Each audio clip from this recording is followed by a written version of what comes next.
নমস্কার বন্ধুরা, কেমন আছো? আশা করি ভালোই আছো। আজকে একটা চিকেনের রেসিপি নিয়ে এসেছি।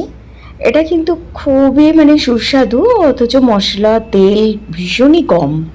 তো এটা এত ভালো টেস্ট হয়েছিল, যার জন্য রেসিপিটা তোমাদের সঙ্গে শেয়ার করলাম। যারা তেল মশলা কম খেতে চাও তারা এটা ট্রাই করতেই পারো। এর জন্য দেখো, আমি একটা পেঁয়াজ নিয়েছি, দুটো তিনটে কাঁচা লঙ্কা নিয়েছি, আর একটু আদা আর রসুন। এই মিক্সিং জারে এটা আমি পেস্ট করে নেব। আর আমরা তো জানোই, মাংস মানে একটু আলু। আর আজকের এই রেসিপিটাতে যে মহারাজা আর কি, সে হচ্ছে এই ব্ল্যাক পেপার, কালো গোলমরিচটা। এটা দিয়েই আমি বেসিক্যালি রান্নাটা করব। আমি কোনো শুকনো লঙ্কার ব্যবহার করব না, গুঁড়ো লঙ্কার। এখানে দেখো, আমি 1.5 চামচ ধনে গুঁড়ো, 1.5 চামচের একটু কম জিরে, আর একটু নুন, স্বাদ মতো নুন দিয়ে দিলাম। এবার দিয়ে দিচ্ছি আমি 1 কাপ টক দই। এই কাপটা কিন্তু 100 গ্রামেরও একটু কম। টক দইটা দিয়ে এবারে আমি ভালো করে চিকেনটা মেখে নেব। ভালো করে আমি দইটা দিয়ে খুব সুন্দর করে মেখে নিচ্ছি। মাখা হয়ে গেছে, আমি এবারে একটা ঢাকনা চাপা দিয়ে এই 5 মিনিটের মতন রেখে দেব। এরপরে আমি যেটা করব, সেই পেঁয়াজ, আদা, রসুন আর কাঁচা লঙ্কাটা আমি একসঙ্গে পেস্ট করে নিচ্ছি। দেখো, পেস্ট করেও নিয়েছি, হয়ে গেছে। এবারে আমি মাংসের ঢাকনাটা খুলে আবার এটা দিয়ে ভালো করে মেখে নেব। খুব ভালো করে আমি মেখে নিচ্ছি। দেখো, এইভাবে প্রত্যেকটা মাংসে আমি লাগিয়ে লাগিয়ে মাখাচ্ছি। এই যে মাখা একদম খুব সুন্দর করে মেখে নিচ্ছি। এই চিকেনটা একদম খুবই তেল কম দিয়ে আমি করব বন্ধুরা, তোমরা দেখো। আর এই যে হয়ে গেছে মাখাটা। এইবারে আমি ঢাকনা দিয়ে রেখে দেবো 15 মিনিট। এবারে আমি দেখো, আলু যেগুলো নিয়েছিলাম সেগুলো সব ভেজে নিয়েছি। ওই আলু ভাজার মধ্যে যেটুকুনি তেল ছিল, একদম সামান্য 2 থেকে 3 চামচ হবে, কি তারও কম। তো এবারে ওর মধ্যে আমি দিয়ে দিচ্ছি ফোড়ন। আমি একটা তেজপাতা, একটু জিরে আর গোলমরিচ, এটা পুরো গোলমরিচের উপরেই রান্নাটা। দিয়ে দিচ্ছি আমি একটা পেঁয়াজ, আমি ওখানে নিয়েছিলাম, ওটা আমি পেস্ট করে দিয়েছি।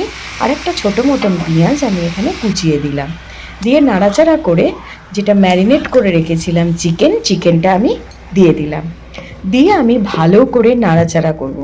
তবে এটা কিন্তু দই ছাড়া একদমই হবে না, যেহেতু আমি তেল কম দিয়েছি, সেই জন্য দইটা কিন্তু একটু বেশিই লাগবে। দেখো, আমি চাপা দিয়ে দিয়েছি, এর মধ্যেই কতটা জল বেরিয়েছে। যেহেতু দই দেওয়া আছে, সেই জন্য জলটা বেরিয়েছে।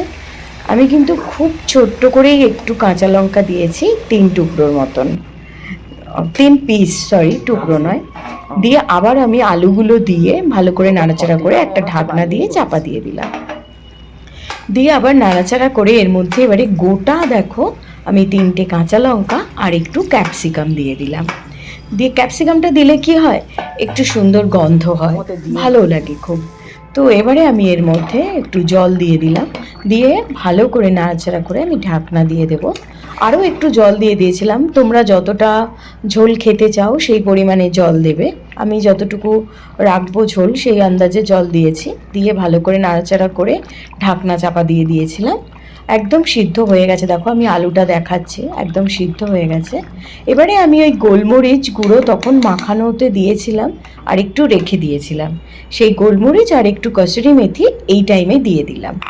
আর দিয়ে দিলাম 1 চামচ বাটা গরম মশলা। আমি গরম মশলাটা একটু বেটেই রেখে দিয়েছিলাম, সেখান থেকেই আমি দিয়ে দিলাম। আর একটা জিনিস এখানে আমি রেখেছি, দেখো আমি তো মশলা ভীষণ কম দিয়েছি, এই জন্য ঝোলটা একটু গাঢ় হবার জন্য আমি 1 চামচ কর্নফ্লাওয়ার একটু জলে গুলে দিয়ে দিচ্ছি। তোমরা এটা না চাইলে স্কিপ করতে পারো, দিয়ে দিলে কি হয়, ঝোলটা একটু গাঢ় হবে। আমি তো টমেটোর ব্যবহারও করিনি, সুতরাং সেই জন্য একটুখানি ওটা দিলাম। আর এই যে একটা শুকনো লঙ্কা দিয়েছিলাম দেখতে সুন্দরের জন্য, আর কিছুই নয়। আর ওইটা একটু লেবু পাশে রেখেছি, এটাও জাস্ট ফর গার্নিশিং, আর কিচ্ছু নয়। দেখো কত সুন্দর হয়েছে। তো বন্ধুরা, খুব তেল মশলা কম দেওয়া, তোমরা দেখতেই পেলে। রেসিপিটা একবার অতি অবশ্যই ট্রাই করো, যারা মশলাপাতি কম খাও, তেল কম খাও। যাই হোক, খুবই ভালো হয়েছে, আমাদের তো ভালো লেগেছে।